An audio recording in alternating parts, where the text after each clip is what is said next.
Entonces, Padre, te dejamos la organización diocesana y parroquial de la animación bíblica de la pastoral.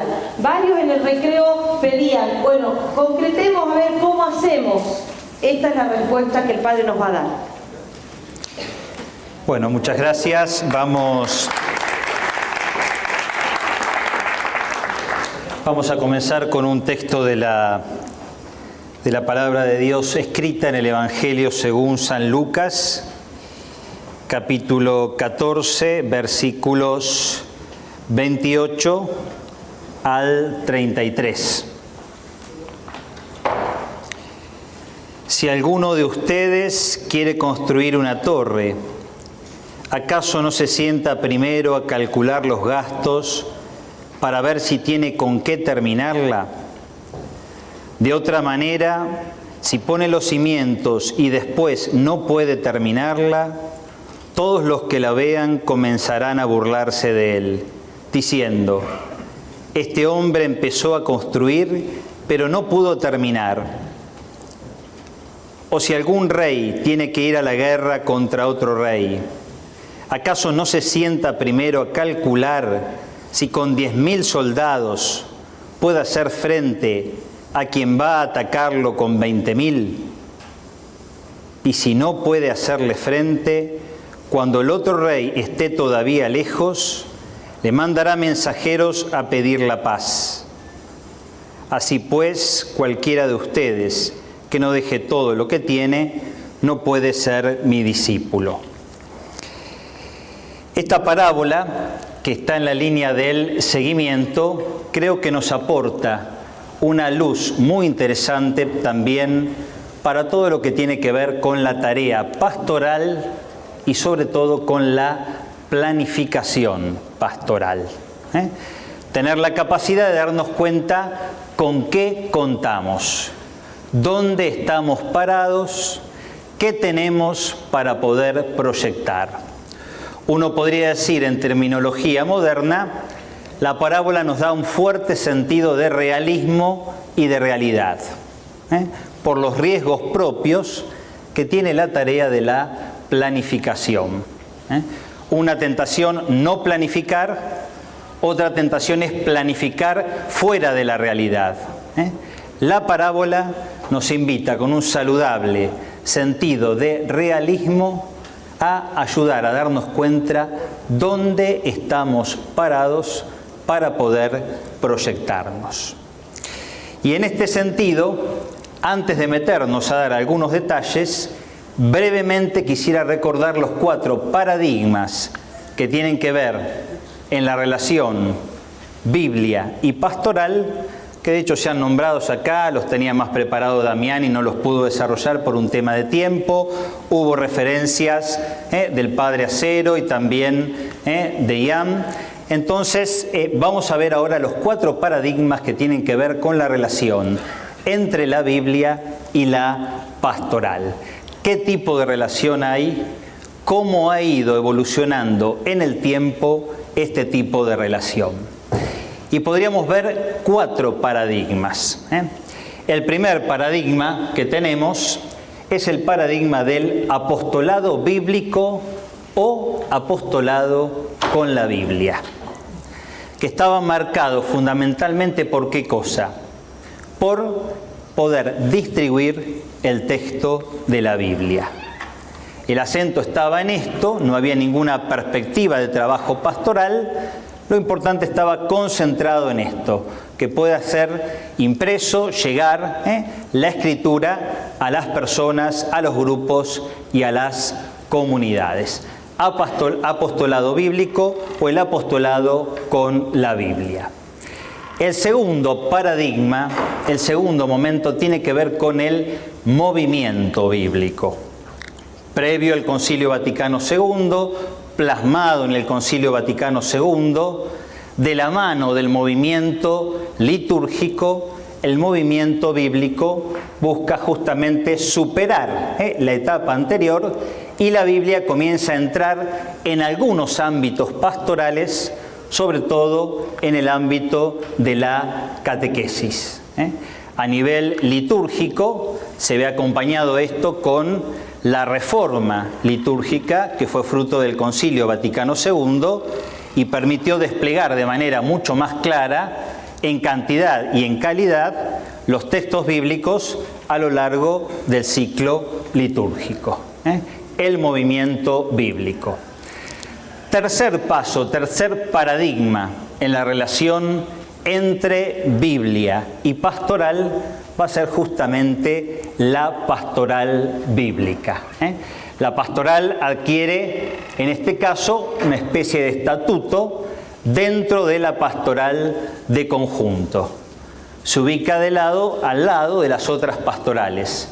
Hay una pastoral para con niños, una pastoral familiar, una pastoral catequística, una pastoral de la caridad. Tiene que haber también entonces una pastoral bíblica, una pastoral yuxtapuesta, vamos a decir, porque están justamente una al lado de la otra en el marco de la pastoral de conjunto, que era una categoría que se manejaba sobre todo en la década del 70, podríamos decir. Es el momento fuerte del desarrollo de los círculos bíblicos, los grupos de reflexión bíblica, y en el marco de Latinoamérica se ve fuertemente marcado por la tarea y el desarrollo de las comunidades eclesiales de base. Pero aparece, como claramente se dijo acá, el cuarto paradigma, y en este sentido ya tuvimos más elementos a la luz de Aparecida, a la luz de Verbum Domini, como nos fueron presentando los distintos expositores, el modelo de la animación bíblica de la pastoral. Ya no en el marco de una pastoral de conjunto, categoría pastoral que se supera y se comienza a hablar de ¿qué cosa? De una pastoral orgánica. Dentro del marco de la pastoral orgánica aparece entonces la animación bíblica de la pastoral, como marcaba muy bien el padre Guillermo a la mañana, como una palabra, como una pastoral que es fontal, que es fuente, raíz, anima, sostiene cada una de las pastorales específicas, ¿no? Se la puede denominar, además de animación bíblica a toda la pastoral, animación bíblica de la vida pastoral o dimensión bíblica de la pastoral. No es un grupo eclesial con un carisma particular, sino una pastoral que debe estar presente, acompañando y dando fundamento a todas las pastorales de la Iglesia. En la pastoral las cosas no son dogmáticas, sino que son opinables, cambiables, corregibles, mejorables.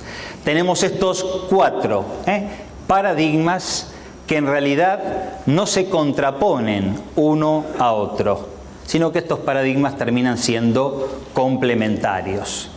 ¿Por qué? Porque una verdadera animación de la pastoral también va a tener que preocuparse ¿de qué? De que se pueda distribuir el texto de la Biblia. Sea en forma impresa, de manera económica, que llegue a cada persona, que llegue a las personas más marginales, o sea, que pueda llegar a todas las personas, significa que el elemento anterior no se suprime. El movimiento bíblico, que siga en relación y haciendo madurar los diversos ámbitos, o la pastoral bíblica específica en una comunidad, en un grupo de lección divina, tienen que estar presentes. Entonces los cuatro paradigmas están claramente integrados. No hay cronología para estos cuatro paradigmas. Una vez de entrada quería como de alguna manera marcar fechas. No podemos marcar fechas por dos motivos fundamentales. Los procesos se dan de forma distinta en las diversas partes del mundo. Las transiciones son diferentes en forma y en tiempo en las diversas iglesias particulares. Y además, como decía recién, los cuatro paradigmas de alguna manera tienen que estar presentes y desde la animación bíblica de la pastoral, que sería el paradigma más completo y más pleno, se asumen los otros paradigmas anteriores. Dicho esto, volvemos a la diapositiva 2. Lo que queremos ver es sugerencias concretas de ABP en perspectiva de pastoral orgánica que sirvan para las diócesis, congregaciones, parroquias, capillas, centros, instituciones, movimientos y comunidades varias. Pistas para una primera y saludable planificación. Como decíamos, claramente a la luz de la parábola de la torre, a la luz de la parábola del ejército. Atención con el ídolo de la planificación. Así como la planificación es necesaria, a veces la planificación puede transformarse en una especie de nuevo ídolo. Es decir, algo que quiere ocupar en definitiva el lugar de Dios y nos quedamos contentos porque planificamos de tal o cual manera, pero esa planificación carece de vida. El Papa en Evangelii Gaudium 95 dice, esta oscura mundanidad, cuando está hablando de las tentaciones de los agentes de pastoral, recuerden esa parte tan importante. Esta oscura mundanidad se manifiesta en muchas actitudes aparentemente opuestas, pero con la misma pretensión de dominar el espacio de la Iglesia. Y describe una serie de situaciones y agrega hacia el final. También puede traducirse en diversas formas de mostrarse a sí mismo en una densa vida social, llena de salidas, reuniones, cenas, recepciones, o bien se despliega en un funcionalismo empresarial cargado de estadísticas, planificaciones y evaluaciones, donde el principal beneficiario no es el pueblo de Dios, sino la Iglesia como organización. Cuidado entonces que la planificación deje de estar al servicio de la vida del pueblo de Dios, de lo que tiene que ser realmente la animación bíblica de la pastoral. Planes pastorales complejos, con un lenguaje dificilísimo, que en definitiva no terminan logrando cambiar el corazón, convertirlo y hacer que caminemos realmente en las sendas del Evangelio.